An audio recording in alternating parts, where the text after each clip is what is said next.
بسم الله الرحمن الرحيم. الحمد لله، الصلاة والسلام على خير خلق الله وعلى آله وصحبه ومن والاه. أما بعد، فأعوذ بالله من الشيطان الرجيم. واذكروا نعمة الله عليكم إذ كنتم أعداء فألف بين قلوبكم فأصبحتم بنعمته إخوانا. لائق ست تکریم سامعین مکرم، اللہ ذوالجلال نے ہمیں اسی مقصد کے لیے پیدا کیا ہے اور وہ مقصد ہے اس کی عبادت. عبادت کا مفہوم صرف یہ نہیں کہ انسان اللہ کے لیے سجدہ کرے، رکوع کرے، بلکہ عبادت کا مفہوم اس سے بھی وسیع تر ہے. هو اسم جامع لكل ما يحبه الله ويرضاه من الأقوال والأعمال الظاهرة والباطنة. ہر وہ قول، ہر وہ عمل، خواہ وہ ظاہری ہو یا باطنی، جس سے اللہ رب العزت کی رضا حاصل کی جائے، اسے عبادت کہتے ہیں. حقوق العباد، بندوں کے حقوق کیا ہیں؟ رسول اکرم صلی اللہ علیہ وآلہ وسلم نے سیدنا معاذ سے یہ سوال کیا تھا. جانتے ہو کہ اللہ کے بندوں پر حقوق کیا ہیں اور بندوں کے اللہ پر حقوق کیا ہیں؟ اللہ کا جس طرح حق یہ ہے کہ اس کے سوا کسی کو عبادت کے لائق نہ سمجھا جائے، وہاں اللہ نے بندوں کا بھی یہ حق رکھا ہے، جو شرک نہیں کرے گا میں اسے عذاب نہیں دوں گا. ایک وہ حقوق ہیں جو اللہ اور بندے کے درمیان اور دوسرے وہ حقوق ہیں جو بندوں کے اپنے مسلمان بھائیوں کے درمیان ہیں، جن حقوق کا خیال کرنے سے ہی معاشرہ خوبصورت بنتا ہے اور مثالی بنتا ہے. اللہ ذوالجلال نے وہ حقوق اپنے پیغمبر کی زبان سے بیان کروائے ہیں. ان تمام حقوق کی بنیاد رسول اللہ صلی اللہ علیہ وسلم کا وہ فرمان ہے، المؤمن للمؤمن كالبنيان يشد بعضه بعضا. مومن کے لیے ایک دیوار کی مانند ہوتا ہے. دیوار کی ہر اینٹ دوسری کے ساتھ مل کے اس کو مضبوط بنانے کا کردار ادا کرتی ہے. جس معاشرے کے افراد میں یہ شعور بیدار ہو جائے کہ میں نے لوگوں کے حقوق کی پاسداری کرنی ہے، وہ معاشرہ کبھی کمزور نہیں ہوتا. جس معاشرے کے افراد کے اندر یہ ادراک ہو کہ مجھے صرف حقوق کا مطالبہ ہی نہیں کرنا، پہلے خود حقوق دوسروں کے بھی پورے کرنے، ایسے لوگ کبھی بھی گرتے نظر نہیں آتے، ان کی حفاظت اللہ کرتے ہیں. رسول اللہ صلی اللہ علیہ وآلہ وسلم نے فرمایا تھا، حق المسلم علی المسلم خمس، رد السلام. ایک مسلمان کے دوسرے مسلمان پر جو حق ہے وہ بنیادی طور پر پانچ. اور دوسری روایت میں آتا ہے 6 حقوق، سلام کا جواب دینا۔ کس قدر یہ آسان، کس قدر یہ خوبصورت اور کس قدر یہ جامع دعا بھی ہے اور حق بھی ہے۔ جب کوئی سلام کہے تو اس کا جواب دو، اور سلام میں پہل کرنے والا البادئ بالسلام بریء من الکبر، جو سلام میں پہل کرتا ہے وہ تکبر سے بری ہو جاتا ہے۔ رسول اللہ صلی اللہ علیہ وسلم نے تو یہاں تک فرمایا افشوا السلام کی تعلو،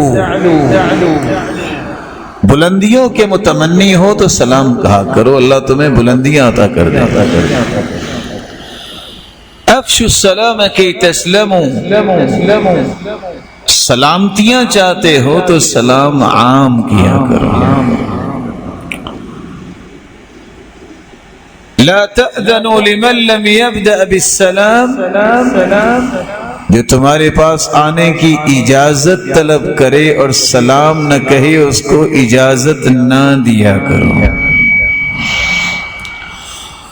ومن بدأ بالكلام قبل السلام فلا تجيبوه، اور جو بات کرتا ہے سلام نہیں کہتا اس کی بات کا جواب نہ دو۔ آخر اتنی باتیں اللہ کے رسول نے کیوں کہہ دی؟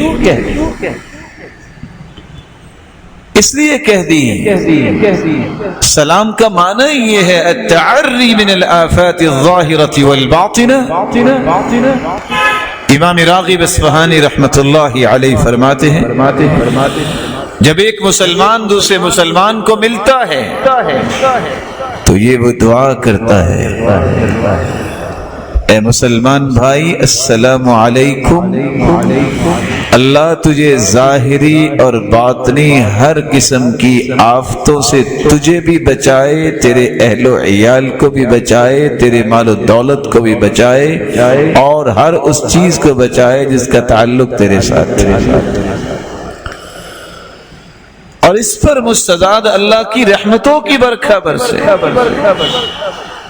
اور اللہ ذوالجلال اس انسان پر برکتوں کا نزول فرمائے۔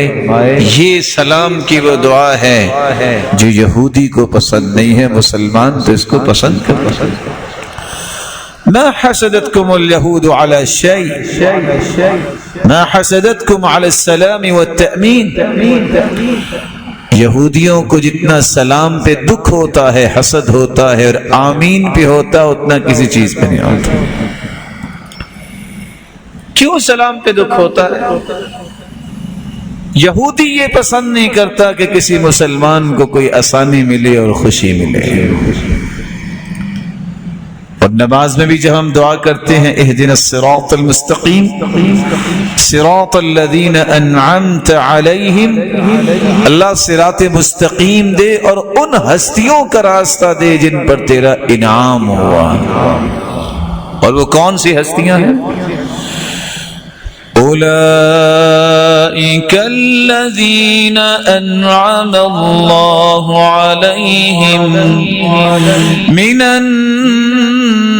النبیین والصدیقین والشہداء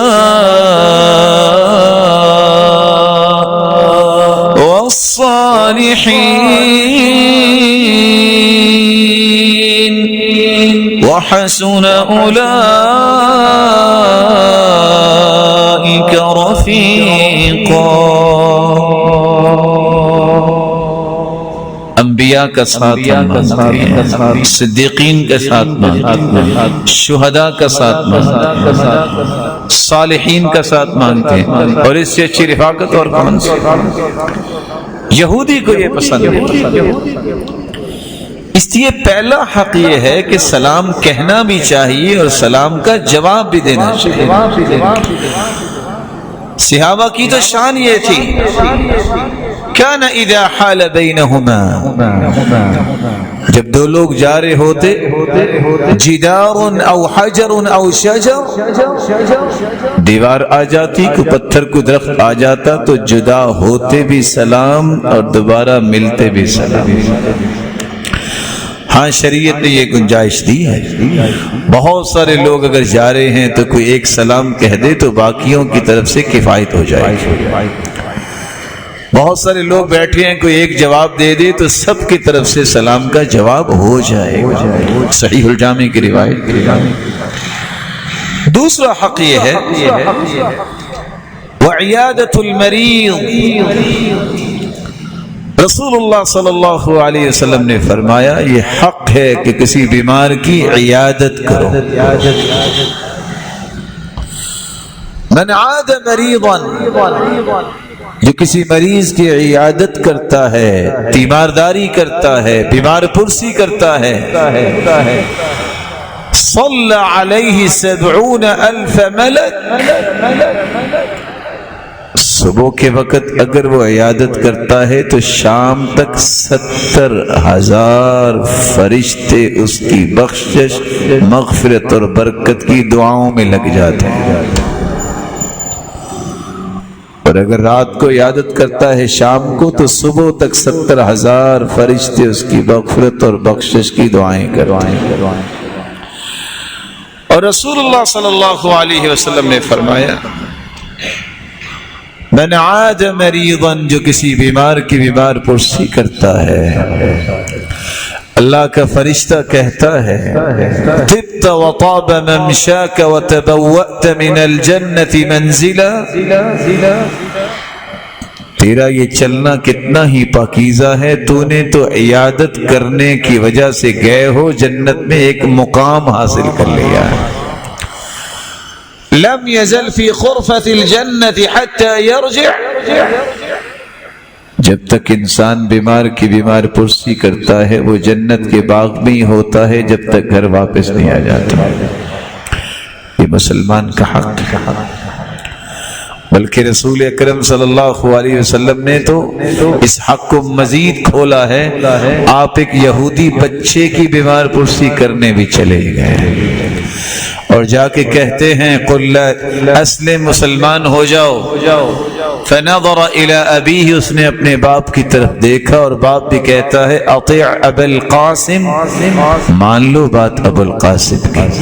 تو یہودی اس غلام نے، اس بچے نے جب کلمہ پڑھا تو اللہ کے رسول خوش ہو گئے، فرمانے لگے الحمدللہ الذی انقذہ بی من النار، اللہ تیرا ہی شکر ہے جس نے میری وجہ سے اس کو جہنم سے آزاد کر دیا۔ تیسرا حق یہ ہے اس کی دعوت کو قبول کیا جائے۔ دعوت جب خیر کی دعوت، دعوت جب کھانے کی دعوت، ہر وہ دعوت جس سے اللہ کی رضا حاصل کرنا مقصود ہو، اس دعوت کو قبول کیا جائے۔ ایسی دعوت جہاں اللہ عز و جلال کی نافرمانی اور اس کی معصیت کا ارتکاب ہوگا، اس دعوت کو قبول نہیں کیا جاتا۔ اس لیے آپ صلی اللہ علیہ وآلہ وسلم نے فرمایا جس شخص کو دعوت دی جاتی ہے من دعی فلم یستجب فقد عصى اللہ ورسولہ، اس کو دعوت دی گئی اس نے قبول نہیں کی، اس نے اللہ اور اس کے رسول کی نافرمانی کی۔ وَكَانَ يُجِيبُ دَعْوَةَ الْمِسْكِينِ، دعوت کا یہ میزان اور مقیاس نہیں کہ کوئی بڑا دعوت دے تو جاؤ، کوئی چھوٹا دعوت دے تو نہ جاؤ۔ اللہ کے رسول تو مسکینوں کی بھی دعوت کو قبول کیا کرتے تھے۔ بئس الطعام طعام الولیمہ یدعى الیہ الاغنیاء ویترک الفقراء، سب سے برا کھانا تو اس ولیمے کا کھانا ہے، اس اجتماع کا کھانا ہے جس میں صرف امیروں کو بلایا جائے اور غریبوں کو نہ بلایا جائے۔ یہ اللہ کے رسول صلی اللہ علیہ وسلم کے فرامین ہیں جو سمجھنے والے ہیں۔ اور آپ نے فرمایا یدعا من یأبہا ویترک من یأتیہا، جو لوگ آنا نہیں چاہتے انہیں بار بار دعوت دیتے ہیں، جو آنا چاہتے ہیں انہیں بلاتے نہیں ہیں۔ آنا کون چاہتا ہے؟ فقیر ہیں جن کے پاس کھانا نہیں ہے، اور آنا کون نہیں چاہتے؟ جو ہر وقت سیر ہی رہتے، کہتے نہ بھی جائیں گے تو کیا بات ہے۔ چوتھا حق یہ ہے مسلمان کی چھینک کا جواب دینا۔ جب کسی مسلمان کو چھینک آئے، العطاس من اللہ، یہ اللہ کی طرف سے آتی ہے، تو اسے الحمدللہ کہنا چاہیے، اور جواب میں جو اس کے پاس اس کا مسلمان بھائی بیٹھا ہوا ہے اسے جواب کیا دینا چاہیے؟ جواب آیا نہیں، اور اگر اس بیچارے کو اکٹھی 2-3 چھینکیں آ جائیں تو پھر کیا کہنا چاہیے؟ ہو سکتا ہے نا، ایسا بھی تو ہوتا ہے نا، پھر کیا کہنا چاہیے؟ جی ماشاءاللہ، یہ بچہ ریاضی میں خاصا قابل لگتا ہے، کہتے ہیں اکٹھا ہی جواب دے دینا چاہیے۔ اللہ سلامت رکھے۔ اللہ کے رسول کا فرمان ہے کہ جب کو 3 مرتبہ اس طرح چھینک اسے آتی ہے تو اسے یرحمک اللہ کی بجائے کہنا چاہیے شفاک اللہ۔ کیا کہنا چاہیے؟ حدیث میں آتا ہے نا، ایک صحابی کو چھینک آئی تو آپ نے فرمایا شفاک اللہ، کہ اللہ کے رسول یہ کیا؟ فرمایا انت مسکوم، تمہیں تو زکام ہے۔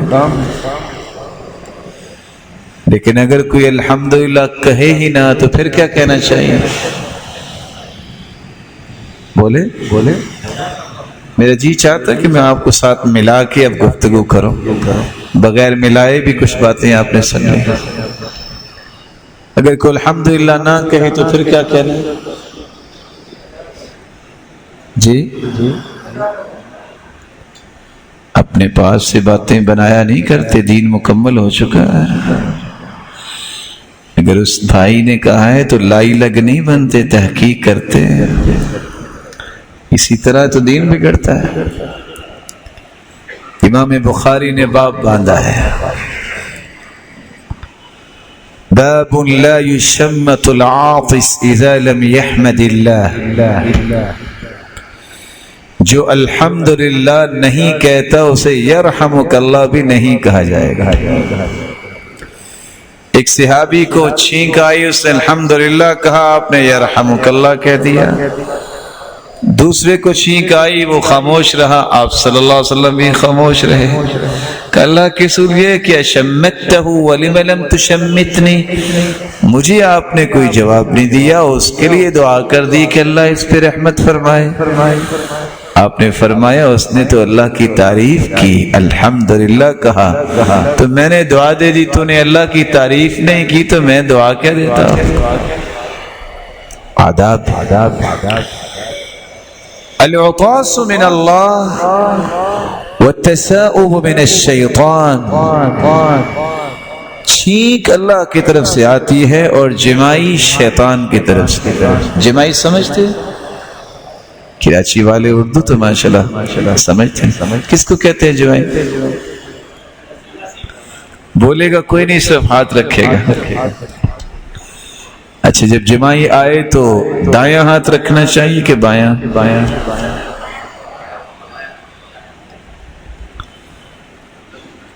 جی کون میرا محترم کہتا ہے بایاں؟ ذرا ہاتھ کھڑا کریں۔ اور باقی سب دایاں؟ سیدھا رکھنا کہ الٹا؟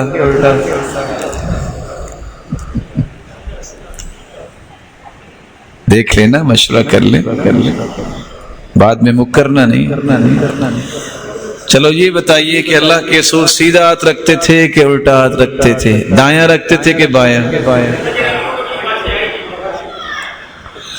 ما تساءب نبی اللہ قط، رسول اللہ صلی اللہ علیہ وسلم کو جمائی آتی نہیں تھی، کہ آپ جانتے ہیں کہ شیطان جو ہے قرین اللہ کے رسول کو مسلمان ہو گیا تھا۔ اس امام ابن حجر اسقلانی روایت لائے ہیں ما تساءب نبی اللہ قط، اللہ کے رسول کو کبھی جمائی آئی نہیں۔ چلو لیکن سکھایا کیا ہے امت کو؟ کون بتائے گا؟ دایاں ہاتھ کے بایاں؟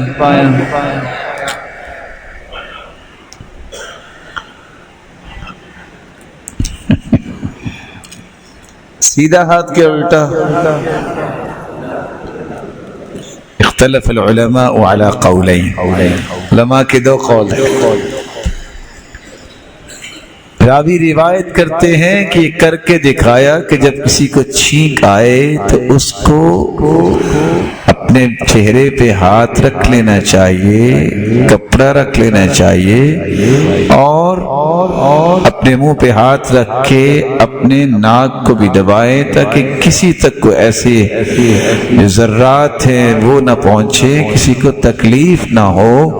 اور اسی طرح جب انسان جمائی آئے تو عبداللہ ابن عمر رضی اللہ تعالی عنہ ان کے بیٹے کو جمائی آئی تو کہتے ہیں آپ کہا یہ تو شیطان ہے، آپ اپنے منہ کو کھلا نہ رکھیں۔ اور کچھ لوگ تو کر رہے ہوتے نا، دائیں ہاتھ سے 1 2 3 مرتبہ مارتے ہیں، کوئی بائیں ہاتھ سے، کوئی سیدھا کوئی الٹا۔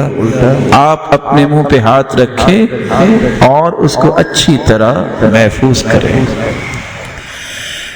رسول اللہ صلی اللہ علیہ وسلم نے یہ بھی حق بیان کیا ہے کہ جب کوئی الحمدللہ کہے چھینک کے بعد تو حق کیا ہے، اسے دعا کیا دی جائے؟ یرحمک اللہ۔ 5واں حق یہ ہے کہ جب وہ فوت ہو جائے تو اس کا جنازہ پڑھے۔ حدیث کے الفاظ ہیں جو جنازہ پڑھنے جاتا ہے اللہ ذو الجلال اسے 1 احد پہاڑ جتنا اجر عطا کر دیتے ہیں۔ احد پہاڑ دیکھا ہوا ہے؟ تصویر بھی نہیں دیکھی کبھی؟ اتنا بڑا پہاڑ، اس پہاڑ جتنی نیکیاں اللہ عطا کر دیتے ہیں۔ اور اگر کوئی دفنانے کے لیے بھی چلا جائے، دفنا کے آئے تو 2 بڑے بڑے پہاڑوں جتنی نیکیاں، 2 قیرات کے برابر۔ حدیث کہتی ہے ہر قیرات احد پہاڑ جتنا ہے۔ یہاں رک کے ایک بات میں آپ سے شیئر کرنا چاہوں گا۔ جنازہ پڑھنا تو ہو گیا حق، جنازہ پڑھنا چاہیے کہ 3 دن بھورا ڈالنا چاہیے؟ کیا جی؟ ناراض ہو گئے، تھک گئے، بس نہ کر دیں، آپ نے تو تھکا دیا بھائیوں کو۔ یہ حق ہے جنازے میں شامل ہوں، یہ حق ہے۔ اس نیت سے جاؤ کہ میں نے احد پہاڑ جتنا اجر لینا ہے، مت اس نیت سے جاؤ کہ نہ گیا تو فلاں ناراض ہو جائے گا۔ جاؤ، رب نے اپنے پیغمبر کے ذریعے حق بیان کیا ہے، یہ مسلمان کا حق ہے مجھ پر، اور اس کا اجر ملے گا۔ احتساب کے ساتھ تم جنازے پہ جاؤ۔ رسول اللہ صلی اللہ علیہ وآلہ وسلم نے اس کے بارے میں ایک بات یہ سمجھائی ہے۔ جریر بن عبداللہ البجلی روایت کرتے ہیں جو مسند امام احمد میں ہے، كنا نعد الاجتماع في أهل الميت وصنع الطعام من النياحة۔ میت کے گھر جمع ہونا اور پھر کھانے پکانا، یہ جاہلیت کا وہ نوحہ ہے جس سے رسول اللہ صلی اللہ علیہ وسلم نے جاہلیت کے کاموں سے منع کرنا۔ آپ نے دیکھا ہوگا آج کوئی فوت ہوتا ہے تو پھر کیا ہوتا ہے؟ کوئی کوئی اعتراض نہیں کہ گھر والوں کے لیے آپ کھانا بناؤ. اصنعوا لآل جعفر فإنهم آتاهم ما يشغلهم. رسول اللہ صلی اللہ علیہ وسلم نے فرمایا تھا کہ جعفر رضی اللہ تعالی عنہ ان کے گھر والوں کے لیے کھانا پکاؤ، ان کو غم اتنا آیا ہے کہ اب کھانا نہیں پکا سکے گا.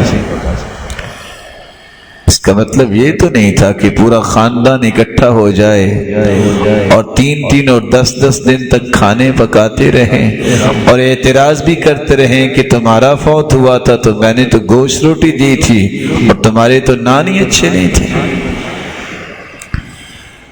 حق ادا کرو،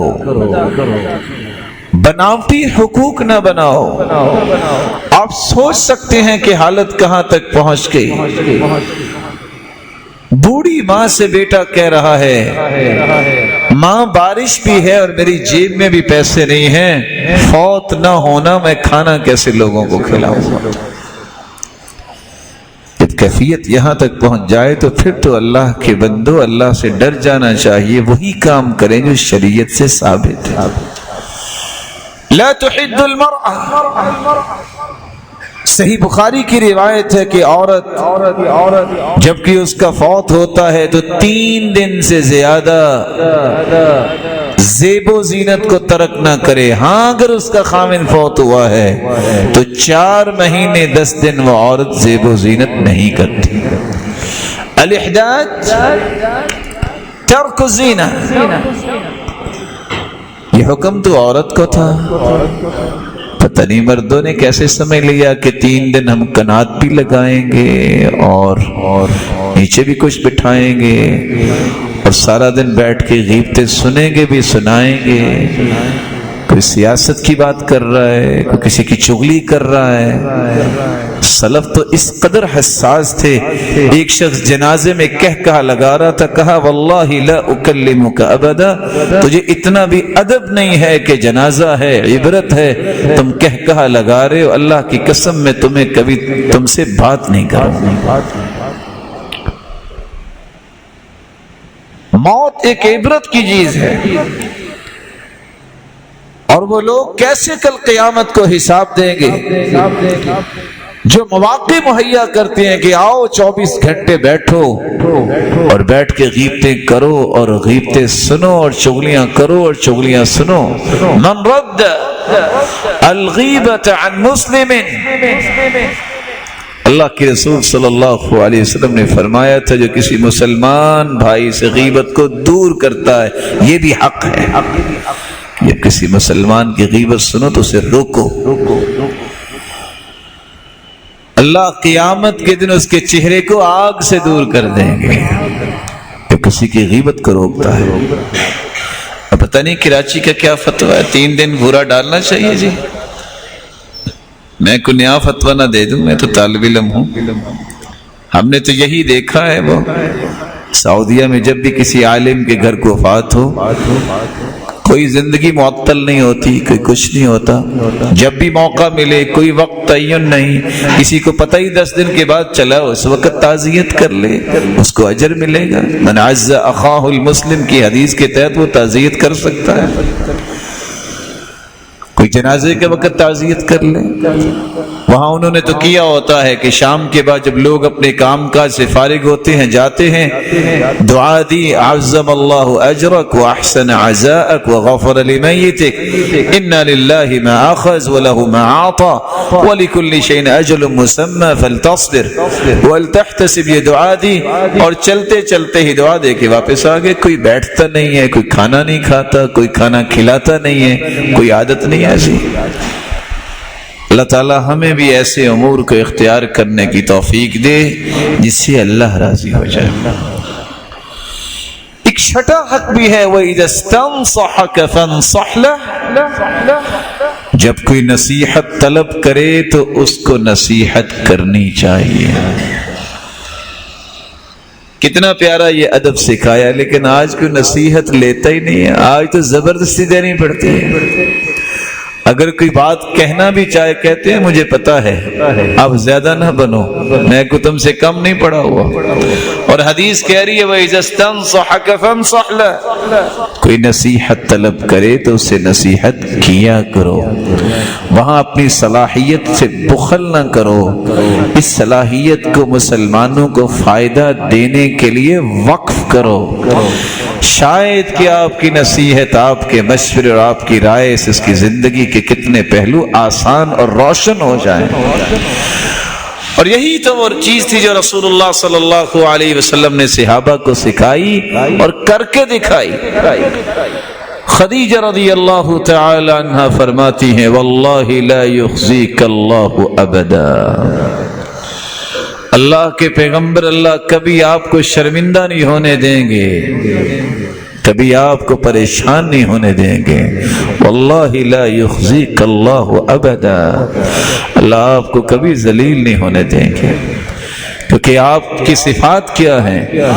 انک لتصدق الحدیث، آپ ہمیشہ سچ بولتے ہیں، وتصل الرحم، آپ صلہ رحمی کرتے ہیں، وتحمل الکل، آپ لوگوں کے بوجھ اٹھاتے ہیں، وتکسب المعدوم، آپ جو کما نہیں سکتا اس کو کما کے بھی دیتے ہیں، وتعین علی نوائب الحق، آپ حق بات کی ہر وقت مدد کرنے کے لیے تیار رہتے ہیں، وتقری الضیف، آپ بڑے مہمان نواز ہیں۔ 6 صفات اس شخص میں آ جاتی ہیں، وہ کبھی زندگی میں ذلیل نہیں ہو سکتے۔ اللہ کے رسول بوجھ کیسے اٹھاتے؟ وہ گٹھریاں بھی اٹھانے کے قصے آپ نے سنے ہوئے، صحیح ہے یا نہیں صحیح ہے الگ بات ہے، لیکن آپ کا بوجھ اٹھانے کا انداز یہ بھی تھا، لوگ غموں سے اٹے ہوئے آتے اور اپنی کہانی سناتے، آپ سن کے تسلی سلوان کی بات پیش کر دیتے، کچھ پڑھنے کو بتا دیتے، اس کے لیے دعا کر دیتے، اور وہ کس طرح اپنے سارے بوجھ اتار کے وہاں سے واپس جاتے۔ قل اذن خیر لکم، قرآن کہتا ہے، لوگ کہتے ہیں یہ تو لوگوں کی باتیں سنتے ہی رہتے ہیں، اللہ فرماتے ہیں یہ کان بڑے اچھے ہیں، یہ کتنے لوگوں کے بوجھ دور کر دیتے ہیں۔ یہ مسلمان کا حق ہے، جب وہ نصیحت طلب کرے تو نصیحت کرو، اس کی بات سنو، اس کو تسلی دو۔ اور رسول اللہ صلی اللہ علیہ وآلہ وسلم نے اس لیے فرمایا تھا کہ بہترین عمل وہ ہے، اس کی پھر تفصیل بیان کی۔ صحابی سوال کرتے ہیں یا رسول اللہ صلی اللہ علیہ وسلم ای العمل احب الی اللہ، کون سا عمل اللہ کو بہت محبوب ہے؟ آپ نے اس کی تفصیل بیان کی، سرور تدخلہ فی قلب مسلم، کسی مسلمان کے دل میں خوشی پیدا کرنا بہت اللہ کے ہاں پیارا عمل ہے۔ سرور تدخلہ فی قلب مسلم، کیسے آپ کسی کے دل میں خوشی پیدا کر سکتے ہیں؟ اس کا ایک طریقہ یہ بھی ہے، ملتے وقت آپ اپنائیت سے ملیں۔ اللہ کے رسول جب ہاتھ ملاتے تو ہاتھ خود نہیں چھڑاتے تھے جب تک دوسرا چھڑا نہیں لیتا تھا۔ عزت سے، تکریم سے آپ سلام پیش کریں۔ لا تحتقرن من المعروف شيئا ولو ان تلقى اخاك بوجه طلق او طليق، کسی نیکی کو حقیر مت جانو، مسکرا کر ملنا بھی بہت بڑی نیکی ہے۔ آپ کیسے کسی کے دل میں خوشی پیدا کر سکتے ہیں؟ سیدنا انس آج کہاں سے ڈھونڈ کے لائیں؟ وہ گھر سے نکلتے تو ہاتھوں کو خوشبو لگا کے نکلتے۔ پوچھنے والا پوچھتا ہے یہ کیا؟ کہتے جب مصافحہ کروں گا اس کی نیکی و اجر الگ، جب اس کو خوشبو آئے گی، خوش ہوگا تو اس کے دل میں جو خوشی میری خوشبو پیدا کرے گی اس کی نیکی الگ۔ آج سیدہ عائشہ کہاں سے ڈھونڈ کے لائیں رضی اللہ عنہا، جو درم و دینار کو بھی خوشبو لگا کے دیتی. ہم تو جب دیتے ہیں کہتے ہیں پھٹا پرانا کون سا نوٹ ہے وہ دیتے ہیں، وہ خوشبو لگا کے دیتی. مومنوں کی ماں یہ کیا کہا؟ ایک درہم کا صدقہ، ایک اس کے دل میں خوشی پیدا کرنے کا صدقہ، ڈبل صدقہ کر رہا ہے.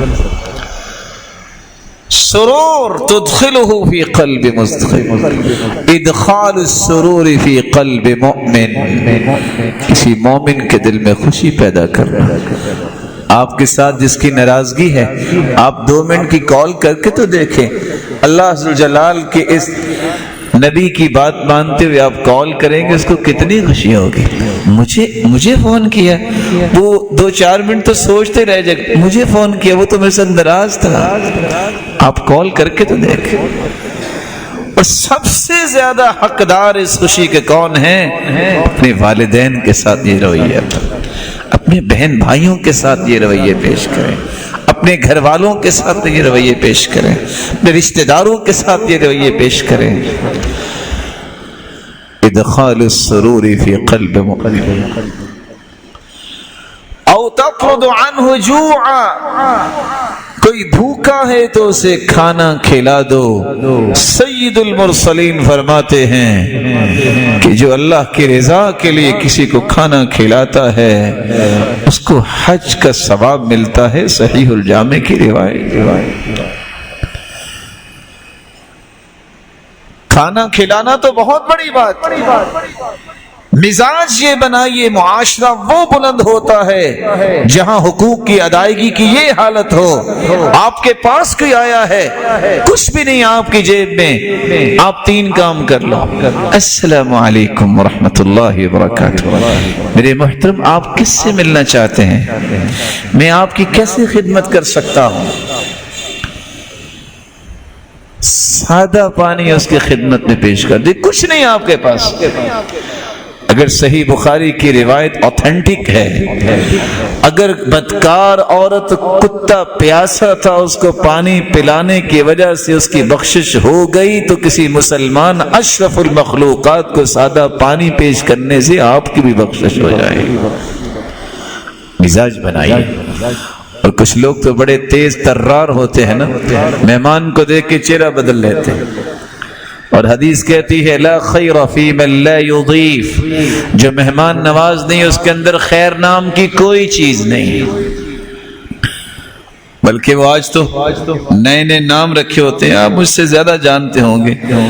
کسی نے چائے شے پلانی ہو تو وہ آواز دیتا ہے، وہ منٹو لاؤ بھی چائے، وہ منٹ میں لے آتا ہے. نہ پلانی ہو تو ٹرمینالوجی چینج کر لیتا، او گھنٹو وہ چائے تو لو، وہ گھنٹہ آتا ہی نہیں ہے. اس مسکین کو پتہ نہیں ہے کہ مہمان کی مہمان نوازی اللہ کے رسول کا طریقہ ہے. اس کے اندر تو خیر ہی کوئی نہیں جو مہمان نواز نہیں ہوتا. مہمان نوازی اللہ کے رسول صلی اللہ علیہ وسلم کی ان صفات میں سے خدیجہ رضی اللہ تعالی عنہا نے ذکر کی ہے کہ جس کے اندر مہمان نوازی کی صفت ہو، یہ زندگی میں کبھی شرمندہ نہیں ہوتا. رسول اکرم صلی اللہ علیہ وسلم نے فرمایا تطرد عنہ جوعا، آپ کی نا مسکراہٹ بتاتی ہے کہ شاید کبھی آپ نے بھی ایسا کیا ہو. لگتا نہیں ہے، بندے تو سارے نیک لگ رہے ہیں. مہمان کی مہمان نوازی کیا کرو. مہمان نواز قوم جو ہے وہ اللہ کو بڑی پسند ہے. آپ تاریخ اٹھا کے دیکھیے، اللہ نے اپنے پیغمبر کو صرف 2 علاقوں میں ہجرت کی اجازت دی ہے، حبشہ، مدینہ. روئے زمین پہ حبشہ اور مدینہ جیسے لوگ جو ہیں کوئی مہمان نواز نہیں. اور تجربہ کرنا ہو تو دعا میں کرتا ہوں، آمین آپ کہہ دو. اللہ آپ سب کو اپنے گھر کی زیارت نصیب فرمائے. آج بھی مدینے میں جائیں، رمضان میں چھوٹے چھوٹے بچے پکڑتے، باللہ تفطر معیہ، آج جو ہمارے ساتھ افطاری کرنا، چھڑاتے جو وہ چھوڑتے ہی نہیں ہیں. اور یہاں کوشش یہ ہوتی ہے، آج تو ہم نے بہت کچھ بنایا، آج ہی مہمان آ ٹپکا، اب کیا بنے گا. صحابہ کو تو مزاج یہ دیا تھا کہ اللہ کے رسول نے فرمایا ہاں کون ہے اس مہمان کی مہمان نوازی کر؟ ایک صحابی نے کہا میں کروں گا۔ اس نے پہلے فون کر کے آج کے طور پہ پوچھا نہیں ہے بیگم مہمان لے آؤں کہ نہ لے آؤں، وہ لے گئے گھر، جا کے پوچھتے ہیں مہمان کے لیے کچھ ہے؟ کہا نہ میرے لیے نہ آپ کے لیے الا قوت صبیانی، صرف بچوں کے لیے کچھ کھانے کو ہے۔ کہا آج بچوں کو بھی سلا دو، آج مہمان کی خدمت کرنی ہے۔ چراغ گل کر دیا اور صحابی ساتھ بیٹھ گئے۔ میں تو وہ کیفیت بھی نہیں بنا سکتا کہ کیسے انہوں نے دکھایا ہوگا کہ وہ بھی کھا رہے ہیں، نظر تو کچھ آ نہیں رہا، کیسے انہوں نے اپنے منہ کی آواز نکالی ہوگی۔ مہمان کو سیر کر دیا، خود بھوکے سو گئے۔ صبح اٹھ کے اللہ نے اپنے پیغمبر کے ذریعے یہ انعام دے دیا اور اللہ نے یہ آیت نازل کر دی وَيُؤْثِرُونَ عَلَىٰ أَنفُسِهِمْ وَلَوْ كَانَ بِهِمْ خَصَاصَةٌ، یہ وہ لوگ ہیں جو اپنے اوپر دوسروں کو ترجیح دیتے ہیں۔ اللہ نے اس کے اس عمل کو قرآن کی آیت بنا دی ہے۔ تَطْرُدُ عَنْهُ جُوعًا، بھوک دور کر دو، او تقضی عنہ دینا، کسی کا قرض ہے تو قرض اتار دو۔ من محى عن غريمه او عفا عنه كان في ظل العرش يوم القيامة، جو کسی کا قرض معاف کر دے، جو کسی کا قرض اتار دے، اللہ ایسے انسان کو اپنے عرش کا سایہ نصیب فرمائیں گے۔ اور میں یہاں رک کے دو تین باتیں آپ کی خدمت میں پیش کرنا چاہوں گا، اللہ مجھے اور آپ کو بس اس پہ عمل کی توفیق نصیب فرما دے۔ کبھی کسی نے سوچا ہے کہ سفید پوش نمازی لوگ کتنے مقروض ہیں، ان کے قرض کے بارے میں کچھ پلاننگ کریں؟ جو بول کے نہیں کہتا، کبھی کسی نے محسوس کیا کہ اس کی ضرورت کو ہم پوری کریں؟ نیک آدمی کے پاس ایک شخص آیا، دوست اس کا، اس نے آ کے قرض طلب کیا، وہ اندر جا کے رونے لگ گیا۔ بیوی کہتی ہے بھی نہیں دینا تو آپ نہ دے، رونے کی کیا بات ہے؟ کہا میں روتا اس لیے نہیں ہوں کہ مجھے قرض دینا پڑا ہے، میں روتا اس لیے ہوں کہ میرا اسلام کہاں چلا گیا، اس کو میرے گھر پہنچنے کی ضرورت کیوں محسوس ہوئی، میں اس کی ضرورت کو پہلے بھانپ کیوں نہیں سکا۔ ان لوگوں کے مزاج تھے جنہوں نے مثالی یہ معاشرہ قائم کیا۔ کیسے وہ صحابی ابو الیسر ہوں گے جنہوں نے اس حدیث کو سن کے رجسٹر بنا لیا، ان کا کام یہ تھا میں نے قرض دینا ہے، میں نے قرض دینا ہے۔ صدقہ کرنے سے آپ کو 10 گنے اجر ملے گا، اخلاص ہوگا تو 70-700 اس سے بھی زیادہ مل سکتا ہے۔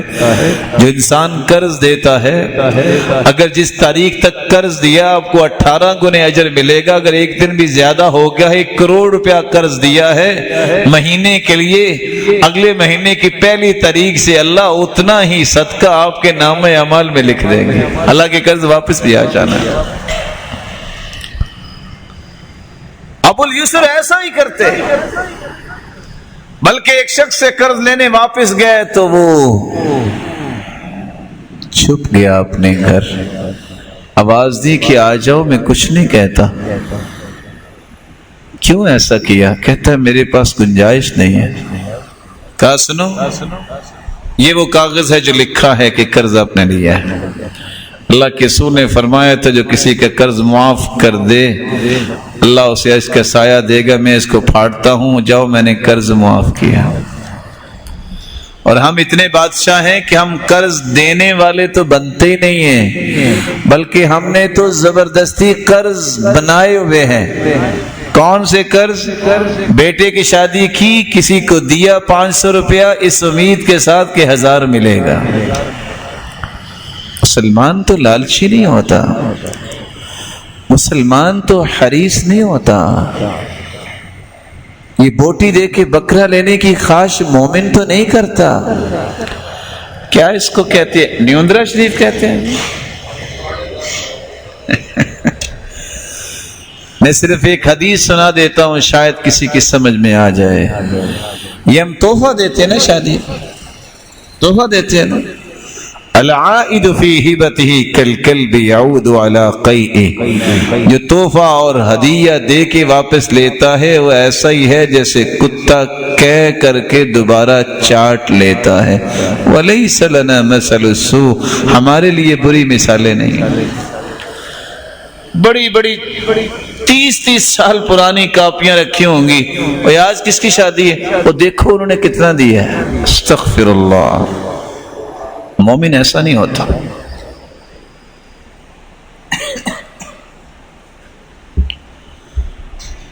مومن اللہ کی رضا کے لیے کسی کی مدد کرتا ہے۔ آؤ عرض حجاز میں ہم نے دیکھا، او بھائی کیا مسئلہ، اب شادی نہیں کر رہے؟ بس جی اللہ خیر کریں گے تو میں شادی کروں گا۔ وہ کیا پریشانی ہے؟ الولیمہ علیہ، میں تیرا ولیمہ کروں گا، تم شادی کرواؤ۔ کوئی احسان نہیں ہے، کوئی نیوندرا نہیں ہے۔ اچھے سے اچھا پہلے سب میں بھی نماز پڑھنے والا شادی کے دن تھال رکھا ہوگا، رجسٹر رکھا ہوگا کہ یہ لکھوائے بھی کتنا دے رہا ہے۔ اور آج اس سے بھی زیادہ عقل مند لوگ آگے، میں نے عقل مند تو کہہ دیا ہے تو بے عقل ہی لوگ، وہ کہتے ہیں تم نے شادی پہ آنا ہے یا نہیں آنا، ہمارا نیوندرا ضرور بھجوا دینا۔ مجھے امید ہے کہ آپ یہ کام نہیں کرتے ہوں گے، کہ کرتے ہیں آپ؟ بولے آپ نے ابھی سنا ہے شام کے بعد وہ دل کے بھید جانتا ہے۔ اگر کسی نے رکھی ہوئی کاپیاں تو وہ پھاڑ دے جا کے، جو دے دیا اللہ اسے بس قبول کر لے۔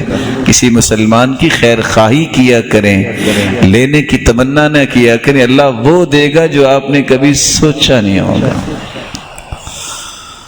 او تقضی عنہ دینا، اور یہاں میں اس کمیٹی کے لیے دعا بھی کروں گا جو یہ اجتماع کروا رہی ہے، اور اس کو ایک راستہ بھی دوں گا، یہ کام بھی اپنے مشروع میں اور اپنی ایکٹیویٹی میں شامل کریں کہ وہ لوگ جن کی زبان نہیں بولتی، سفید پوش اور مقروض ہیں، ان کے قرض ادا کرنے کی سبیل نکالا کریں، کوشش کیا کریں، دیکھا کریں کون مسلمان مقروض ہے، اس کا قرض اتارا کریں۔ رسول اللہ صلی اللہ علیہ وسلم نے اس کے بعد ایک لفظ اتنا پیارا بول دیا، وَلَأَنْ أَمْشِي مَعَ أَخِي وَأَقْضِيَ لَهُ حَاجَتَهُ أَحَبُّ إِلَيَّ مِنْ أَنْ أَعْتَكِفَ شَهْرًا فِي هَذَا الْمَسْجِدِ۔ تین باتیں۔ اعتکاف کتنے دن ہوتا ہے؟ آواز نہیں آئی۔ اگر اعتکاف مہینے کا ہو، مسجد نبوی میں نماز کا کتنا ثواب ہے؟ 1000 سے افضل۔ اگر مسجد نبوی میں ایک مہینے کا اعتکاف اللہ کے رسول صلی اللہ علیہ وسلم کریں، ساری دنیا کی اعتکافیں جمع ہو کے اس اجر تک پہنچ سکتی ہیں۔ فرمایا میں کسی مسلمان بھائی کے ساتھ جاؤں، اس کی جائز ضرورت کو پورا کرنے کی کوشش کروں، سفارش کروں، یہ عمل اتنا مجھے پیارا ہے، اتنا ایک مہینہ اس مسجد میں جس کو مسجد نبوی کہتے ہیں اعتکاف کرنا بھی مجھے اتنا پیارا عمل نہیں لگا۔ لوگوں کی مدد کیا کریں، لوگوں کی خیر خواہ بنے، یہ حق ہے مسلمان کا۔ اس کی خیر خواہی کے لیے تڑپتے نظر آئیں۔ میں کیسے کسی مسلمان کے کام آ سکتا ہوں؟ میں کیسے اس کے دکھ تقسیم کر سکتا ہوں؟ میں کیسے اس کی خوشیاں دوبالا کر سکتا ہوں؟ میں کیسے اس کی مصیبتیں بانٹ سکتا ہوں؟ رسول اکرم صلی اللہ علیہ وآلہ وسلم یہی تو کام کیا کرتے تھے، یہی تو صحابہ کو سکھایا تھا، یہی تو حقوق ہیں۔ آپ کسی کے ساتھ خیر خواہی نہیں کر سکتے، اس کے بارے میں کبھی بھی شر نہ سامنے لے کے آئے۔ اور آپ صلی اللہ علیہ وسلم نے آگے اس حدیث کے آخر میں یہ بھی فرمایا، جو شخص کسی کی ضرورت کو پورا کر دیتا ہے، اثبت اللہ قدمہ یوم تزل الاقدام، جس دن پاؤں دنیا کے اکھڑ رہے ہوں گے اللہ اس کا قدم جنت میں جما دیں گے جو کسی کا کام پورا کر دے۔ جنت میں اس کا قدم جما دیں گے۔ لیکن یہاں میں ایک تنبیہ آپ کی خدمت میں ضرور کروں گا، بھائی سمجھتے ہوئے سفارش کر کے شرینیاں نہ طلب کیا کرو کہ میں نے تیرا کام کروایا، کچھ میرے پلے بھی ڈال۔ من شفع لأخیہ شفاعہ فأقضی له حاجته فأهدی له فقبلها فقد أتى بابا عظيما من أبواب الربا۔ جو کسی کی سفارش کرتا ہے، کام ہو جاتا ہے، پھر وہ تحفہ دیتا ہے کہ میرا کام اس نے کروایا، اور کام کروانے والا قبول کر لیتا ہے، وہ سود کے ایک بہت بڑے دروازے میں داخل ہو گیا۔ کرپشن یہاں سے شروع ہوتی ہے۔ آج جتنے آفس میں لوگ بیٹھے ہوتے ہیں ان کی ذمہ داری ہے تنخواہ لیتے کام کریں، لیکن کام کیوں نہیں ہوتے؟ جب کسی کی زبان پہ حرام لگ جاتا ہے تو وہ حلال طریقے سے کام نہیں کرتا۔ اور یاد رکھنا جو حلال میں برکت ہے کبھی حرام میں برکت نہیں ہوگی۔ سیدنا علی نماز پڑھنے کے لیے مسجد میں داخل ہونے لگے، غلام سے کہا، سفر پہ تھے، یہ میرا گھوڑا پکڑو، میں ذرا نماز پڑھاؤں۔ جاتے جاتے دل میں سوچا کہ میں واپس آ کے اس کو 2 درہم دوں گا کہ اس نے میرے ساتھ نیکی کی ہے۔ واپس آئے تو گھوڑا اکیلا کھڑا ہے، نہ غلام اور نہ ہی گھوڑے کا ساز و سامان۔ کہتے ہیں انا للہ و انا الیہ راجعون۔ گھوڑے کو پکڑا اور بازار لے گئے کہ چلو میں خرید کے اس پہ وہ ساز و سامان رکھتا ہوں۔ دیکھا تو وہی پڑا ہوا ساز و سامان۔ کہتے ہیں بھائی کتنے کا آپ نے دینا؟ کہتے ہیں 2 درہم کا۔ کہتے ہیں آپ نے خریدا کتنے کا؟ کہتے ہیں 1 درہم کا۔ کہتے ہیں دیکھو حلال ملنا تھا، چونکہ میں نے دینا تھا 2 درہم، لیا بھی حرام اور لیا بھی 1 درہم۔ اللہ ذو الجلال جس کو عطا کرتے ہیں پھر وہ دیتے ہیں جو اس نے سوچا نہیں ہوتا۔ اس لیے یہ دروازے جب تک بند نہیں ہوتے، آپ اتنے پیسے دو گے تو میں کام کروں گا، آپ کس لیے بیٹھے ہیں؟ احسان کیا آپ کا؟ آپ بیٹھے اس لیے۔ عمر رضی اللہ تعالی عنہ نے ایسے نہیں کہہ دیا تھا کہ اگر مجھے پتہ چل گیا کہ تیری حکومت میں کوئی بھوکا بیٹھا ہے، جاب لیس لوگ ہیں، تو میں تیرے ہاتھ کاٹ دوں گا، تم چور ہو، اس لیے کہ تم ان کے منہ تک لقمہ جانے نہیں دیتے۔ اور پہلے اقرار کروایا تھا کہ چور کی سزا کیا ہے، اس نے کہا ہاتھ کاٹنا۔ کہا پھر گورنروں سے کہا تھا میں تمہارے ہاتھ کاٹ دوں گا۔ رسول اکرم صلی اللہ علیہ وسلم نے تو نیکی کرنے کی رغبت دلائی، تاکید کی۔ بعض قصے انسان کو بڑا سبق دیتے ہیں۔ ایک شخص آیا کہتا ہے دعا کر دیجئے، وہ میرے گھر کا نقشہ پاس نہیں ہو رہا۔ میں نے کہا کیوں، کیا وجہ؟ کہتے بس جی وہ فائل بڑی مشکل بنا کے فلاں جگہ سے ہو کے گئی ہے، تو بس وہ پاس نہیں کر رہے۔ پھر کہتا ہے بس جی اب تو مسئلہ ہی خراب ہو گیا۔ میں نے کہا کیا؟ کہتے ہیں انہوں نے لکھ دیا ہے ناٹ الاؤڈ۔ اب یہ پوری فائل دوبارہ بنے گی، پورا جو ہے پروسیجر دوبارہ جو ہے مجھے کرنا پڑے گا۔ میں نے کہا مسئلہ کیا ہے؟ وہ کہتے ہیں پیسے دے دے، ہم پاس کر دیں گے۔ تو میں نے کہا کیوں؟ کہتا جی میں کیسے پیسے دے سکتا ہوں، میں تو بڑی مشکل اپنا مکان بناؤں گا۔ وہ کچھ دن بعد کہتا جی کام بن گیا ہے۔ میں نے کہا کیا ہوا؟ کہتے جی وہ پاس ہو گیا۔ میں نے کہا ماشاءاللہ یہ تو اللہ کی رحمت ہوئی۔ کہتے ہیں جی اللہ کی رحمت تو ہوئی ہے، مجھے 1 ملین دینا پڑا ہے۔ میں نے کہا ہاں 1 ملین؟ تو فائل کا کیا کیا؟ وہ ساری دوبارہ بنائی؟ کہتے ہیں جی کچھ بھی نہیں کیا، وہ ناٹ الاؤڈ تھا، انہوں نے آرام سے نوٹ کے بعد ای لگائی، بن گیا نوٹ، آگے فل سٹاپ لگایا الاؤڈ۔ یہ ای کا 1 ملین لگا ہے اور اجازت مل گئی۔ جس قوم کی حالت یہ ہو اس قوم کی اقدار کیسے بلند ہوگی، اس قوم کی اقدار کیسے بلند ہوگی۔ حقوق العباد کی باتیں کرنا تو آسان ہے، اس کو زندگی میں اتارنا اصل وہ کام ہے جو صحابہ کرام نے کیا ہے۔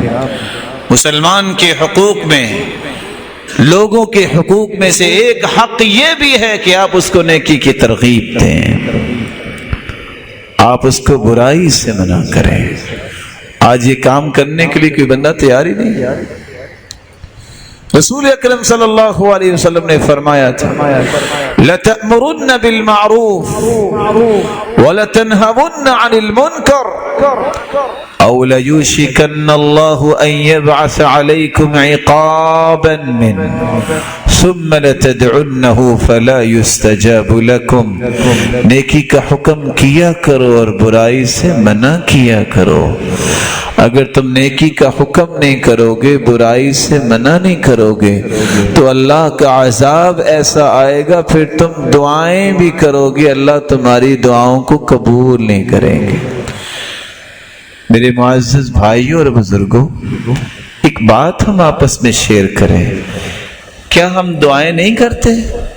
کرتے ہیں کہ نہیں کرتے؟ کیوں نہیں قبول ہوتی؟ کہیں یہ نیکی کا حکم کرنے کی بات ختم تو نہیں ہوگی؟ برائی سے منع کرنے کی جرت کوئی کرتا ہی نہیں ہے. کہتے ہیں جی رواداری ہونی چاہیے، اور رواداری کا معنی یہ ہے کہ گناہ کو سینے سے لگا لیں. یہ تو رواداری کا کسی ڈکشنری میں معنی نہیں لکھا. رواداری تو یہ ہے کہ انسان کو اپنا اخلاق نہیں چھوڑنا چاہیے، خیر خواہی کو غالب کرنا چاہیے. خیر خواہی یہ ہے انصر اخاک ظالما او مظلوما، اپنے ظالم بھائی کی بھی مدد کرو اور مظلوم بھائی کی بھی مدد کرو. اللہ کے رسول مظلوم کی مدد تو سمجھ آگی، ظالم کی بھی مدد کریں. فرمایا فرددہ عن ظلمی، اس کو ظلم سے روکنا اس کی مدد ہے، اس کی حمایت یہ ہے کہ اس کو ظلم سے دور کرو تاکہ کل کو بیچارہ یہ پھنس جائے گا. ظالم کی مدد ایسے ہے کہ اس کے ہاتھ پکڑو کہ ظلم نہ کرے، اور مظلوم کے ساتھ کھڑے ہو جانا اس کی مدد. صحابہ کرام اور سلف صالحین کا رویہ تو دیکھیے. ابھی آپ نے سنا کہ جنازے میں کہکہا لگانے والے سے کہہ رہے ہیں کہ میں پوری زندگی تجھ سے کلام نہیں کروں گا. دوسرے صحابی نے دیکھا کہ ایک شخص کنکری پکڑ کے صرف مار رہا ہے، پھینک رہا ہے. کہا اللہ کے رسول نے ایسے کنکر پھینکنے سے منع کیا ہے، کسی کا دانت ٹوٹ جائے گا، کسی کی آنکھ پھوٹ جائے گی. اب کیا کر رہے ہو؟ نہ تو اس سے کوئی دشمن کا نقصان ہوتا ہے، نہ اس سے کوئی شکار ہوتا ہے. اس نے کہا میں تو پھینکوں گا. کہا تم نے اللہ کے رسول کی بات کی پرواہ نہیں کی. واللہ لا اکلمک ابدا، میں پوری زندگی تجھ سے کلام نہیں کروں. کیا صحابہ کو رواداری نہیں آتی تھی؟ کہ صحابہ سے بڑھ کے بھی دنیا کا اخلاق کسی کے اندر ہے؟ عبداللہ بن عمر صحابی ہے، بیٹے کو حدیث سنائی لا تمنعوا اماء اللہ مساجد اللہ، اللہ کی بندی عورتوں کو مسجدوں میں جانے سے نہ روکا کرو. بیٹے ان کے دو تھے، واقد اور بلال. بلال کہتا ہے واللہ لنمنعہن، ہم ضرور روکیں گے. تم تو کیوں روکیں گے؟ لیتخذنہ دغلا، کہیں مسجدوں میں آ کے فتنہ نہ پھیلائیں. باپ ہے عبداللہ بن عمر، ایسا تھپڑ رسید کیا کہ تجھے جرت کیوں ہوئی ہے کہ محمد مصطفیٰ کی بات سننے کے بعد کہتے ہو میں ضرور روکوں گا. 2 مہینے تک اپنے بیٹے سے کلام نہیں کی. کہاں ہے رواداری؟ غیرت بھی کسی چیز کا نام ہے. کسی مسلمان کو برائی سے روکے جنت کی راہ پہ ڈالنا بھی کوئی کام ہے. انبیاء نے زندگیاں وقف کی ہیں، صحابہ نے جانیں ماری ہے اس پہ کہ لوگ جنت کی طرف آ جائیں، لوگ برائیوں سے بچ جائیں. اور روایت تو یہ بتاتی ہے کہ پوری زندگی عبداللہ بن عمر نے بات نہیں کی.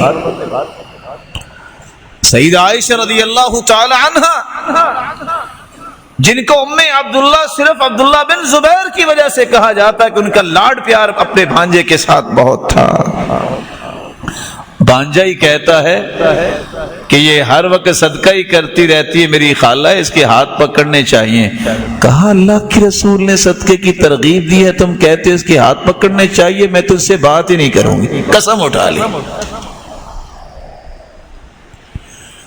عبداللہ بن زبیر پریشان ہو گئے. بڑی منتیں کی، مانی نہیں ہے.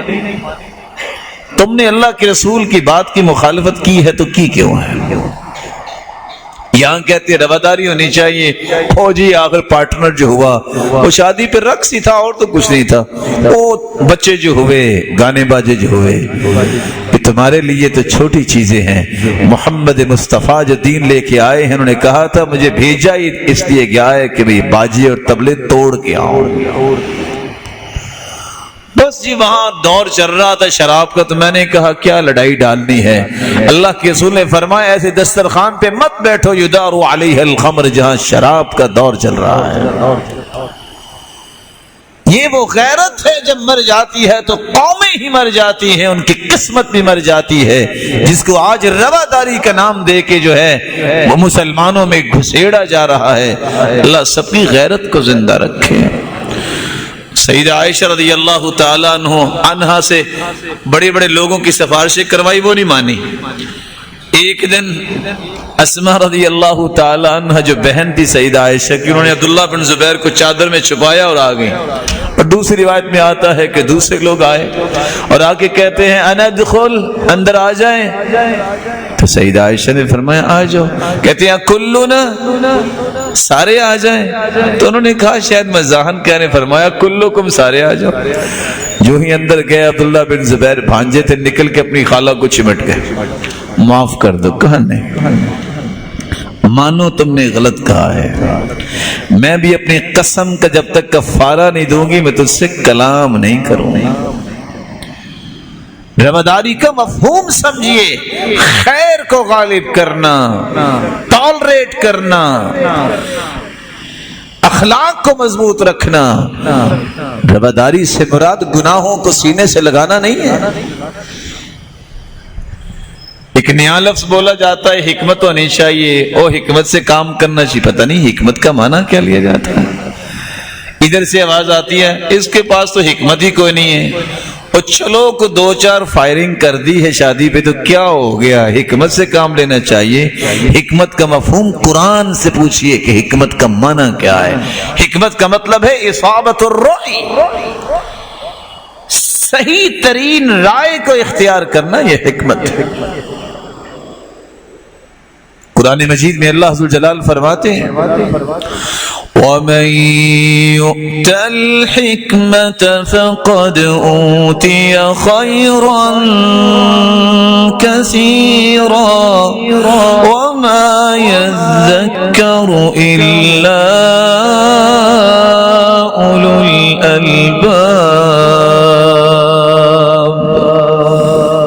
جس کو صحیح ترین رائے مل گئی اس کو تو خیر کثیر مل گئی. صحیح ترین رائے برائی کی ہوتی ہے, صحیح ترین رائے قرآن و حدیث کی رائے ہوتی ہے. حکمت سے مراد بصیرت کی بات ہوتی ہے, گناہ کی بات نہیں ہوتی. آپ نے جیسے لقمان حکیم کی بات سنی, بصیرت کی بات. وَلَقَدْ آتَيْنَا لُقْمَانَ الْحِكْمَةَ, یہ بصیرت دی تھی اللہ تعالیٰ.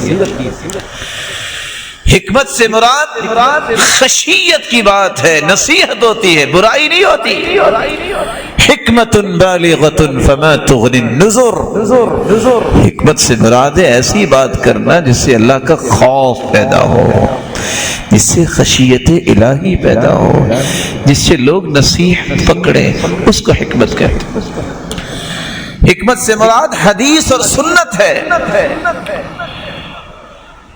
اللہ عز و جلال قرآن مجید میں فرماتے ہیں لَقَدْ مَنَّ اللَّهُ عَلَى الْمُؤْمِنِينَ إِذْ بَعَثَ فِيهِمْ رَسُولًا مِّنْ أَنفُسِهِمْ يَتْلُو عَلَيْهِمْ آيَاتِهِ وَيُزَكِّيهِمْ وَيُعَلِّمُهُمُ الْكِتَابَ والحكمة وإن كانوا من قبل لفي ضلال مبين. اللہ تعالیٰ نے احسان کیا کہ ایسی ہستی کو بھیجا جس نے 4 نکاتی ایجنڈے کے تحت کام کیا. وہ لوگوں کو قرآن بھی سکھاتے, ان کی تربیت اور تزکیہ بھی فرماتے, اور کتاب کی تعلیم بھی دیتے, اور حکمت کی تعلیم بھی دیتے. حکمت سے مراد تو نبوت ہے. وشددنا ملكه وآتيناه الحكمة وفصل الخطاب۔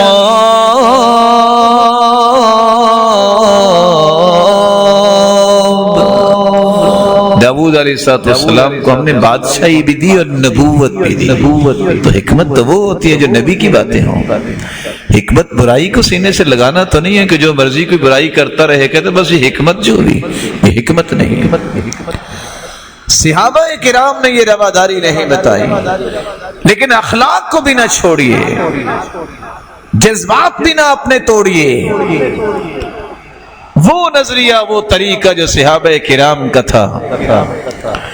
ایک دفعہ حذیفہ رضی اللہ تعالیٰ عنہ کے پاس غلام جو ہے وہ چاندی کا پیالہ لے کے کہا چاندی اور سونے کے برتن میں کھاتے پیتے نہیں، منع ہے شریعت میں۔ دوسری مرتبہ لے کے آیا، پھر سمجھایا ایسا کرنا جائز نہیں ہے۔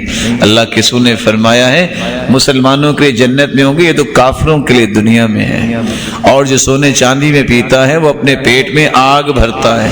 تیسری مرتبہ پھر لایا، حذیفہ رضی اللہ تعالیٰ عنہ صحابی وہی پیالہ پکڑ کے منہ پہ مارا۔ تمہیں سمجھ نہیں آ رہی؟ تمہیں اس چیز سے اللہ کے رسول نے منع کیا ہے۔ عبداللہ بن مسعود کتنے پیارے صحابی ہیں، فرمایا ما حدثتکم ابن مسعود، ما حدثکم ابن مسعود فاقبلوا منہ، جو عبداللہ بن مسعود کہہ دے قبول کر لیا کرو۔ چھوٹا بچہ ہے، ریشم کا لباس پہن کے آ رہا ہے، ریشمی قمیض، کہتے ہیں مرحبا بابنی، میرے بیٹے مرحبا۔ ریشمی لباس پکڑ کے اس کو چیر دیا، کہا جاؤ ماں سے کہو کو اور پہناؤ، مردوں پر ریشم جائز نہیں ہے۔ یہ بچہ مرد تھا؟ ہم کہتے ہیں کہ بچہ ہی ہے نا۔ رسول اکرم صلی اللہ علیہ وآلہ وسلم نے جہاں حقوق کی بات سمجھائی ہے، حقوق یہ ہے اگر سچی محبت ہے نا کسی سے تو یہ کوشش کرو یا اللہ اس میرے بھائی کو بھی جنت لے جا، اس میرے بھائی کو بھی سلامت رکھ، یا اللہ اس کو صحت سے نواز دے، اللہ جو آسانیاں مجھے دی ہیں میرے مالک تو اس کو بھی عطا کر دے، مولا کریم مجھے خوشیاں دی ہیں تو میرے بھائی کو بھی خوشیاں عطا کر دے۔ یہ ہے رواداری، یہ ہے وہ محبت، یہ ہے وہ حق جو ادا ہونے والا ہے جو معاشرے میں آج نظر نہیں آتا۔ رسول اللہ صلی اللہ علیہ وآلہ وسلم نے حقوق العباد پہ بحث کرتے ہوئے ایک بات یہ بھی بتائی ہے، ایک مسلمان کا حق ہے اگر وہ آپ کے سامنے ہے یا آپ کے سامنے نہیں ہے اس کے لیے دعا ضرور کرو۔ دعوت المرء المسلم بظہر الغیب مستجابہ عند رأسه ملک موکل یقول آمین ولک بمثل، جب کوئی کسی مسلمان کے لیے دعا کرتا ہے اللہ کا ایک فرشتہ نازل ہو جاتا ہے، وہ پاس کھڑا ہو کے کہتا ہے آمین۔ آمین اس کی دعا پہ بھی کہتا ہے اور ساتھ کہتا ہے اے اللہ یہ جو دعا اپنے بھائی کے لیے کر رہا ہے نا اللہ اس کے حق میں بھی قبول فرما۔ یہ حق ادا بد دعائیں دینے سے کچھ نہیں بنے گا، اور مت سمجھیے کہ آپ کی بد دعا نکلنے سے شاید دوسرا مر جائے گا، ایسا نہیں ہوتا۔ اگر یہ کسی کی بد دعا سے کوئی مرتا ہوتا تو کافی مر چکے ہوتے لوگ۔ آج کل چونکہ مہنگائی بڑھی ہے تو کئی بندے مر جاتے ہیں، ایسا نہیں ہوتا۔ وہ اللہ نے جو فیصلہ کیا ہوا نا ویسے ہی ہونا ہے، لیکن آپ اپنے اجر بنا سکتے ہیں اگر دعا کریں۔ اور میں قربان جاؤں اللہ کی رحمت پہ کہ اس نے اپنے پیغمبر کے ذریعے ہمیں ایسے طریقے بتائے ہیں جس سے اللہ کا تقرب مل سکتا ہے۔ گنتی کے 5 سے 6 سیکنڈ میں دعا ہے اللہم اغفر للمؤمنین والمؤمنات، 3 کلمے ہیں۔ من استغفر للمؤمنین والمؤمنات کان له بكل مؤمن ومؤمنة حسنہ، جو اتنے کلمات کہہ دیتا ہے کسی مسلمان مرد اور کسی مومنہ مرد اور عورت کے لیے بخشش کی دعا کر دیتا ہے، آدم علیہ السلام سے لے کر قیامت تک آنے والے جتنے مومن مرد اور عورتیں ہوں گی اتنی تعداد میں نیکیاں اللہ اس کے نام اعمال میں لکھوا دیتے ہیں۔ دعائیں کیا کرو میرے معزز بھائیوں، اپنے بھائیوں کے لیے دعائیں کیا کرو۔ اللہ کی قسم یہ راز اپنے سینے میں محفوظ کر کے لے جاؤ، دعائیں کرنے والے بن جاؤ، اللہ سبحانہ و تعالی اس سے زیادہ تمہیں عطا کریں گے۔ جتنا تم دوسروں کے لیے مانگو گے اس سے ڈبل تمہیں اللہ عطا کریں گے۔ یہ حق ہے کہ ایک مسلمان دوسرے مسلمان کے لیے دعا کرتا ہے۔ اس لیے ابراہیم علیہ السلام نے جب بیت اللہ بنایا ہے تو اس کے بعد دعائیں کون سی کی ہیں؟ ربنا انك تعلم ما نخفي وما نعلن وما يخفى على الله من شيء في الأرض ولا في السماء۔ اللہ تو جانتا ہے جو ہم ظاہر کرتے ہیں، جو ہم چھپاتے ہیں، تیرے سامنے تو ہر چیز واضح ہے۔ اور آگے دعا کیا کی ہے؟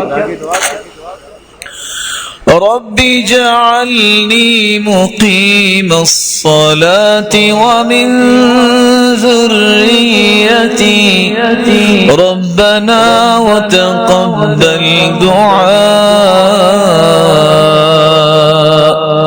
ربنا اغفر لي ولوالدي وللمؤمنين يوم يقوم الحساب۔ اللہ مجھے بھی معاف کر دے، اللہ میرے والدین کو بھی معاف کر دے، اللہ مومنوں کو بھی معاف کر دے۔ کب معافی دے دے؟ جب قیامت کا دن ہوگا۔ دعا کیا کریں۔ اور یہاں میں آپ کی خدمت میں گزارش کر دوں، 4 وقت سنبھال لیں آپ، اللہ آپ کی پوری زندگی سنبھال لیں۔ کون سے 4 وقت؟ الدعاء بین الاذان والاقامت لا ترد۔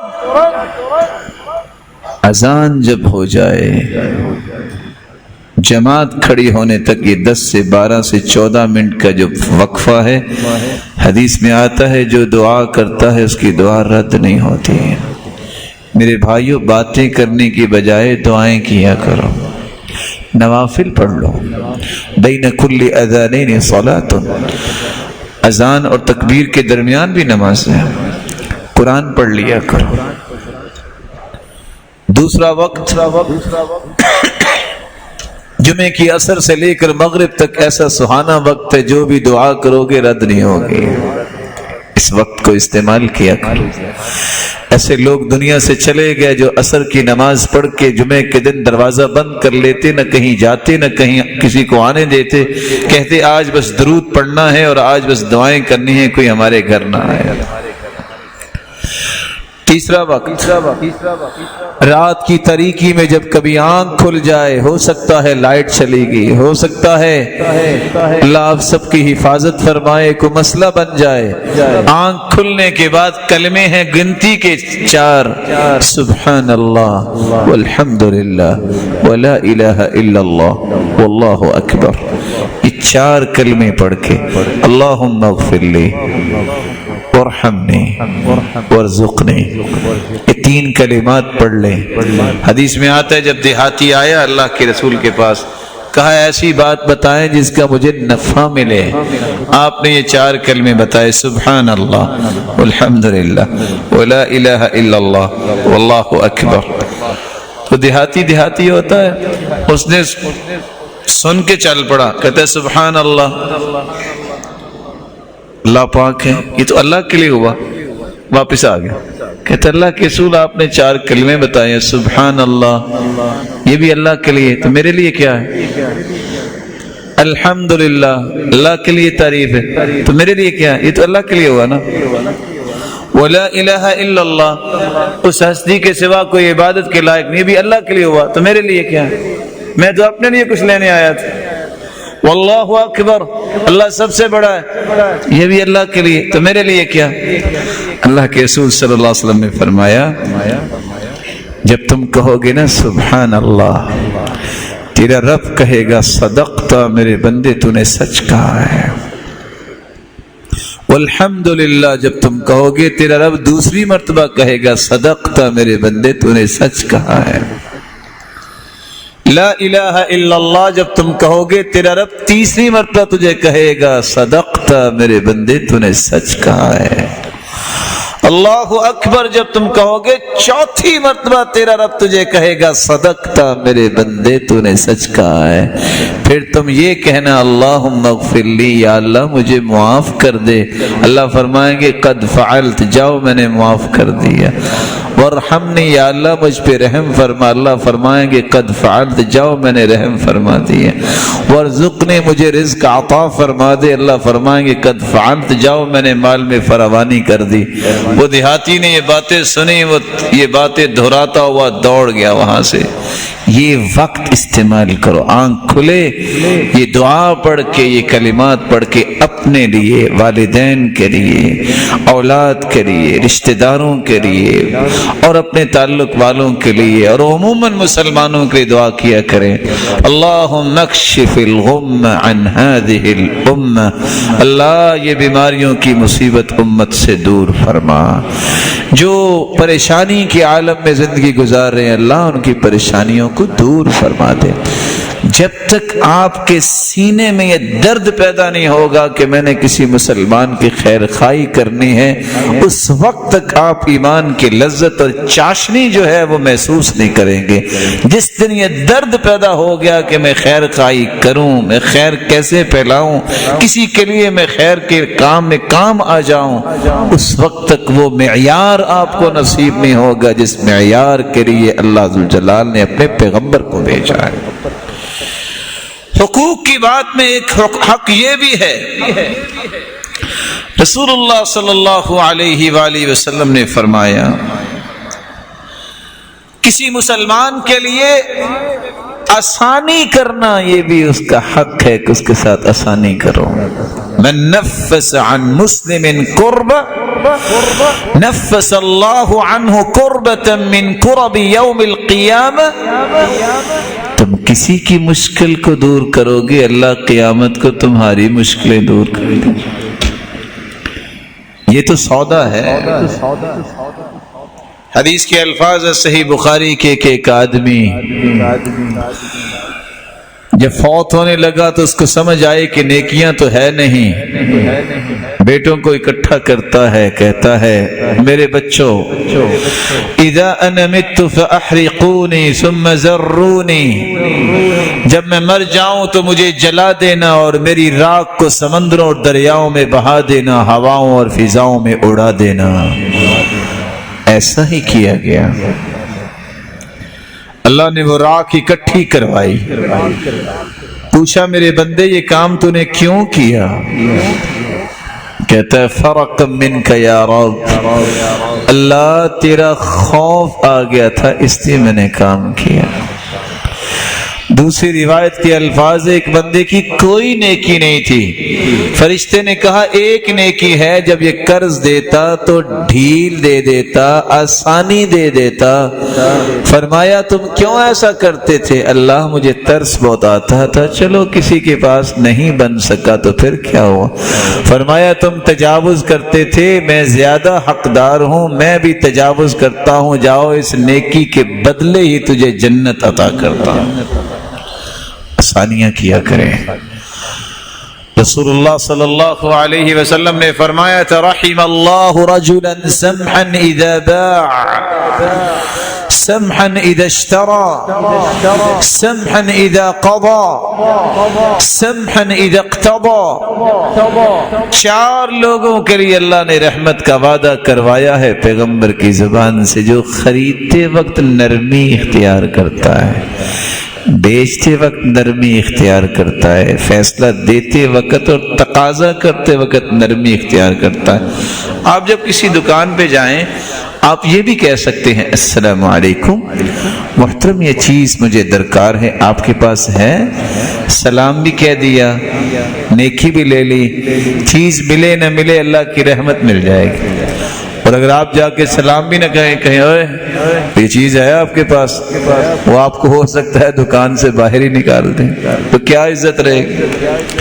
چیز دیتے وقت بھی آپ نرمی اختیار کریں، محترم یہ چیز میرے پاس موجود ہے، اگر آپ کو پسند ہے، نہیں تو نا فلاں جگہ پہ ایک بھائی ہیں ان کی بھی دکان پہ یہ چیز میں نے دیکھی، آپ وہاں سے لے لیں، 2 کلمے ہیں، آپ کو 3 نعمتیں ملیں گی۔ اس اچھے اخلاق کی وجہ سے قیامت کے دن آپ وہاں کھڑے ہوں گے جہاں تہجد گزار اور روزے دار کھڑے ہوں گے، اس نرمی کی وجہ سے اللہ کی رحمت کے مستحق بن جائیں گے۔ آپ نے ایک ایسے شخص کو راستہ بتا دیا، صحیح دکان پر پہنچا دیا، یہ آپ کے لیے صدقہ لکھا جائے گا۔ حق ادا کیجیے، نرمی کو نہ چھوڑیے۔ ان الرفق لا يكون في شيء الا زانه ولا ينزع من شيء الا شانه، نرمی جس چیز میں آ جائے وہ چیز خوشنما بن جاتی ہے، اور جس چیز سے نرمی دور کر دی جائے وہ چیز بدنما بن جاتی ہے۔ ایک حق یہ بھی ہے حقوق العباد میں سے، بغیر شرعی عذر 3 دن سے زیادہ کسی سے قطع تعلق نہ رہا کرو۔ آج کئی لوگ کہتے ہیں بہادری بڑا، 6 مہینے ہو گئے بات ہی نہیں کرتے، یہ بہادری ہے؟ یہ تو شیطان کا تسلط ہے اس پر۔ لا يحل لمسلم ان يهجر اخاه فوق 3، کسی مسلمان کے لیے جائز نہیں ہے کہ وہ 3 دن سے زیادہ کسی مسلمان سے قطع کلامی کرے۔ یلتقیان فیعرض هذا ویعرض هذا وخیرهما الذی یبدأ بالسلام، جب ملتے ہیں تو ایک کا منہ ادھر ہوتا ہے دوسرے کا منہ ادھر ہوتا ہے، لیکن دونوں میں جو پہلے سلام کر لے گا وہ ان دونوں سے بہتر ہوگا۔ آپ صلی اللہ علیہ وسلم نے فرمایا،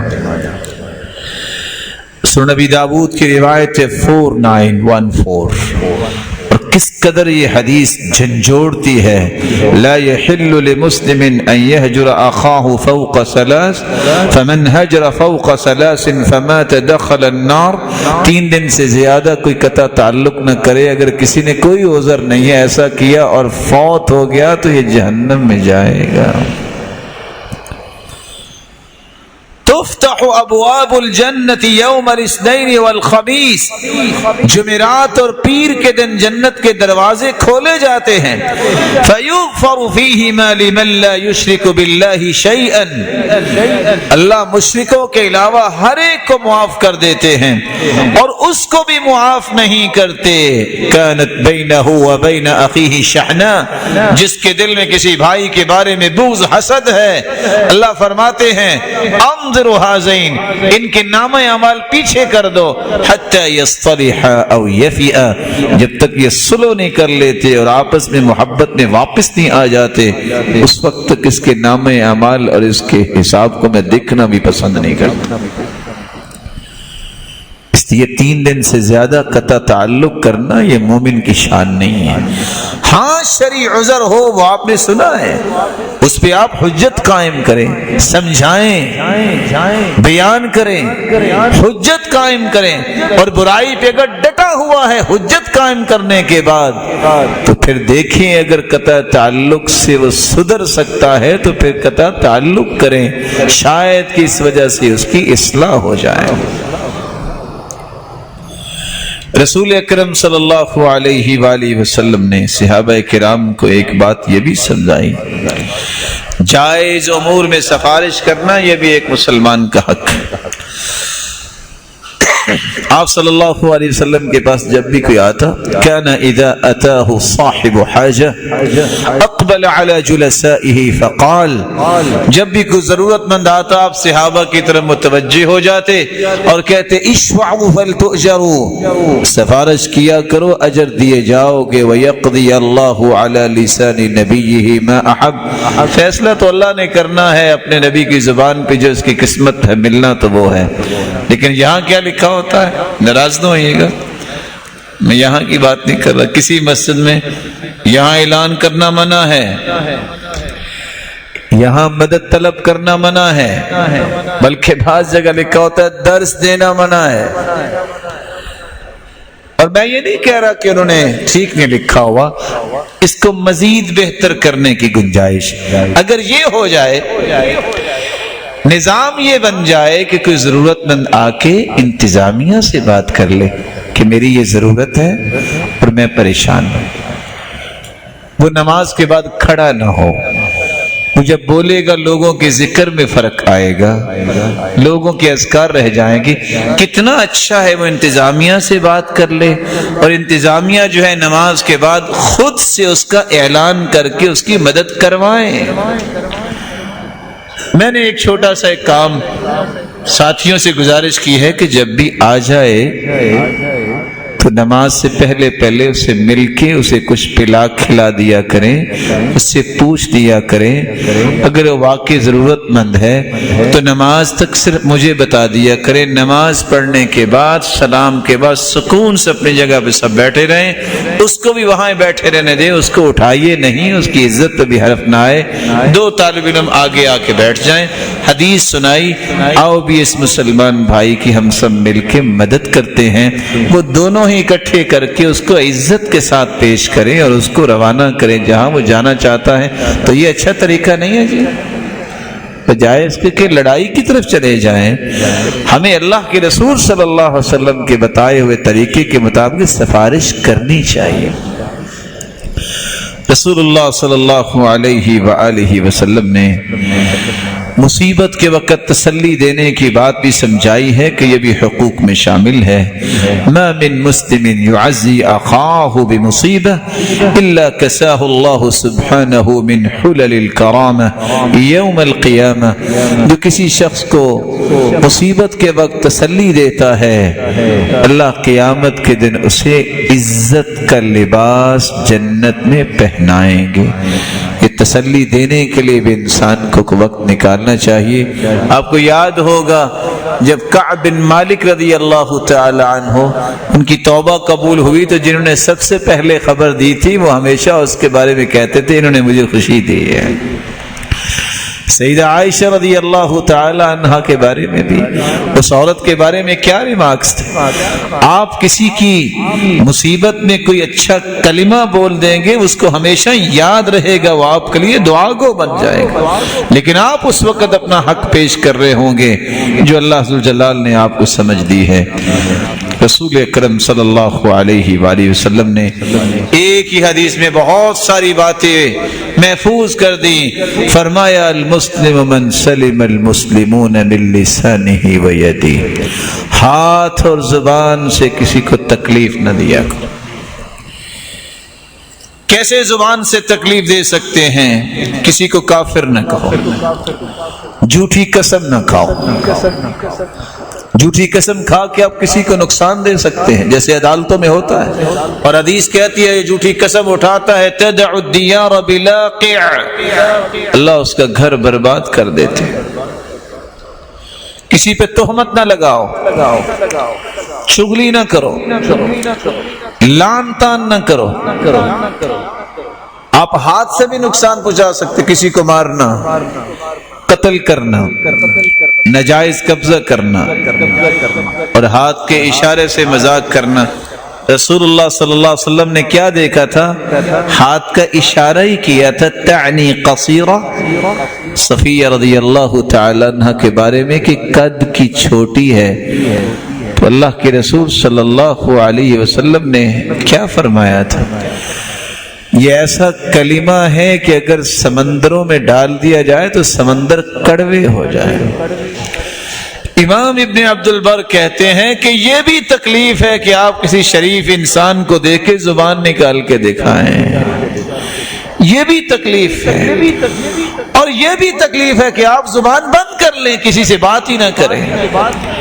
ہاتھ اور زبان سے تکلیف دینے سے انسان کو بچنا چاہیے۔ یہ حق ہے کہ مسلمان کو راحت دے، مسلمان کے کام آئے۔ اور آخری بات کر کے میں بات کو مکمل کرتا ہوں، یہ بھی حق ہے کہ مسلمان کے بارے میں اچھا گمان رکھے، بدگمان نہ ہو۔ اور ایک جملہ میں آپ کی خدمت میں پیش کیے دیتا ہوں، تجربہ بھی کر لیجئے گا۔ دو قسم کے لوگ نہ پوری زندگی چین حاصل کرتے ہیں نہ چین لینے دیتے ہیں، بدگمان اور بد زبان۔ نہ انہیں کبھی چین آیا ہے نہ معاشرے کو یہ چین لینے دیتے۔ اللہ کے رسول بیت اللہ کا طواف کر رہے تھے اور آپ نے فرمایا ما اطیبک وما اطیب ریحک، بیت اللہ تیری شان، تیری خوشبوئیں کتنی ہیں۔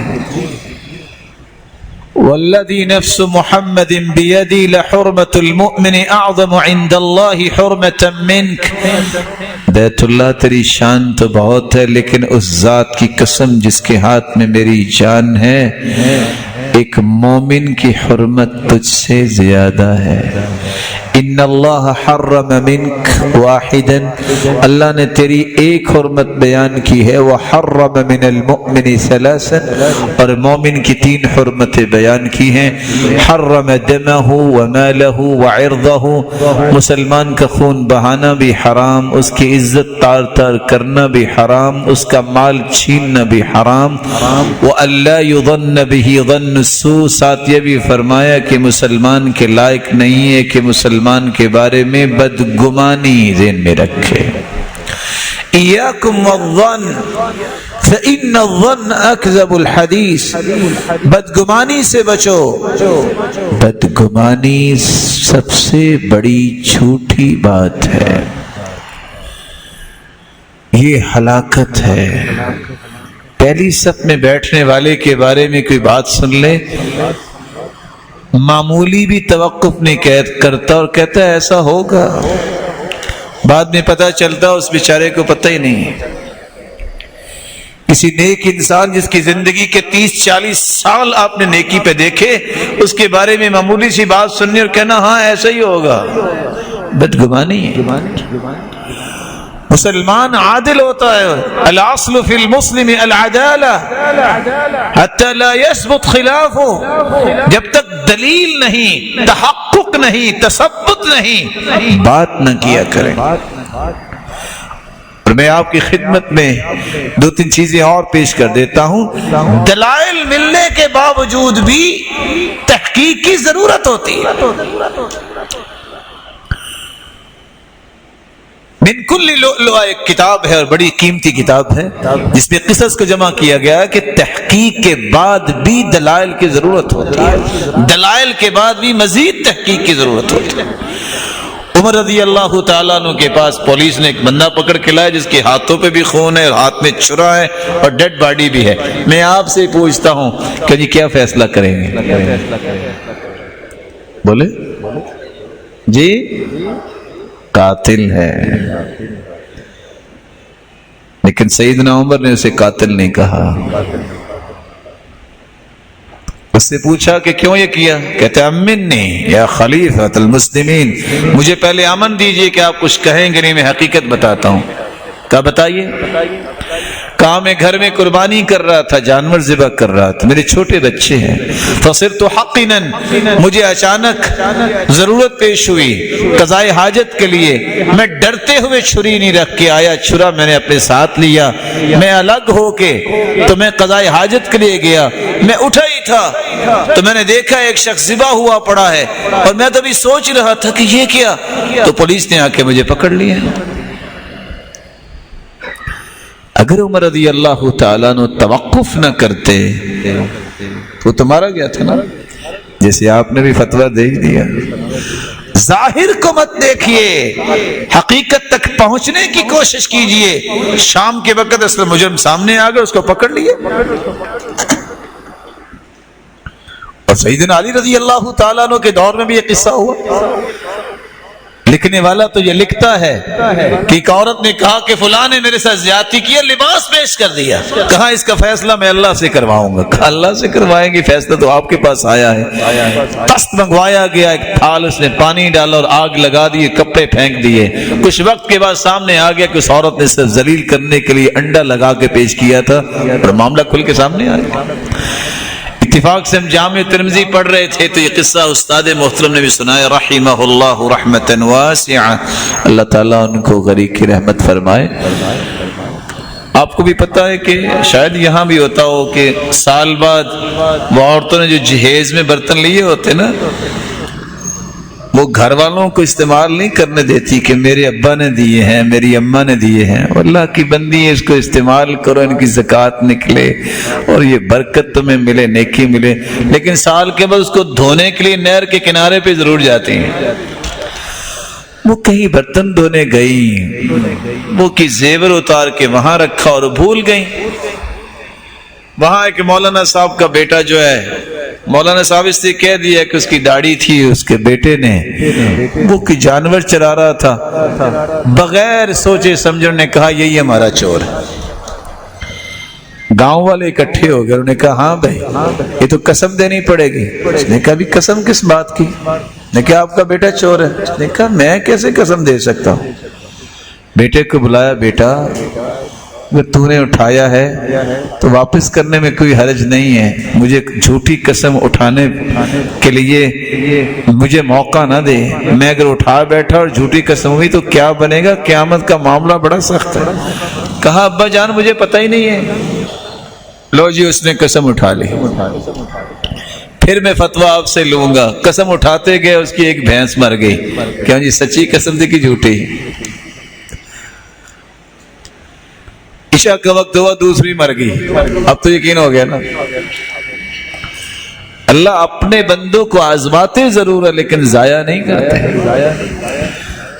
گر گیا اللہ کے سامنے، سجدے میں چلا گیا، اللہ کیا بنے گا؟ لوگ کیا کہیں گے اس نے جھوٹی قسم اٹھائی؟ اللہ میں نے تو جھوٹی قسم نہیں اٹھائی۔ اللہ تو جانتا ہے، اگر میری قسم سچی ہے اور بیٹے سے میں نے اطمینان لے کے یہ بات کی ہے، اللہ پھر دین کو ضائع نہ کرنا۔ لوگ تو کہیں گے کہ یہ جھوٹی قسم اٹھا سکتے ہیں۔ صبح ہوئی، وہ آپ کو پتہ ہے دودھ بیچنے والے صبح صبح جا کے دودھ دھویا کرتے ہیں۔ دیکھا تو اوہ یہ کیا پڑا ہوا؟ وہ ایک گیدڑ مرا ہوا ہے جی، وہ یہ کیا؟ وہ زیور۔ دوست نے لا کے گاؤں والوں کو کہا جی زیور کس کا ہے؟ راستے میں پڑا ہوا تھا۔ وہی گاؤں والے اکٹھے ہوئے اور انہوں نے جانور خرید کو انہوں نے دے دیے کہ ہم سمجھتے تھے کہ آپ نے جھوٹی قسم اٹھائی تھی، مریے ہم آپ کو نئے جانور خرید کے دے رہے۔ تحقیق کیا کریں۔ کفا بالمرء کذبا ان یحدث بکل ما سمع، آدمی کے جھوٹا ہونے کے لیے اتنا ہی کافی ہے کہ سنی سنائی بات کریں۔ یہ حق ہے کہ ہم کسی مسلمان کے بارے میں ایک لمحے میں ہی بدظن نہ ہو جائیں، بلکہ تقوی کی تعریف یہ ہم کرتے ہیں گناہوں سے بچنا۔ کچھ علماء کرتے ہیں کہ چھوٹے اور بڑے گناہ سے بچنا۔ ایک تعریف امام بغوی نے بھی بیان کی ہے، وہ یاد رکھنے والی ہے۔ وہ کہتے تھے تقوی کی بلندی پہ پہنچتا ہی وہ ہے جو دوسرے کو اپنے سے اچھا سمجھتا ہے۔ آج ہمیں اس تقوی کی ضرورت ہے۔ بدگمانیوں سے بچیے، حق ادا کیجیے، اچھا گمان مسلمانوں کے بارے میں رکھیے۔ اللہ ذوالجلال سے دعا ہے الہ العالمین ان حقوق کی پاسداری کرنے کی توفیق عطا فرما۔ مولا کریم وہ ساری رحمتیں یہ تو نے اپنے بندوں کے لیے وعدہ کیے ہوئے ہیں، اللہ ان روشن چہروں کو وہ رحمتیں نصیب فرما، اور جو سننے والے ہیں یہ بات ان کو بھی نصیب فرما۔ الہ العالمین جس طرح تیرے گھر میں جمع ہیں ان کو جنت الفردوس میں اپنے محبوب کی رفاقت نصیب فرما اور اپنے دیدار کا مستحق بنا۔ وآخر دعوانا الحمدللہ۔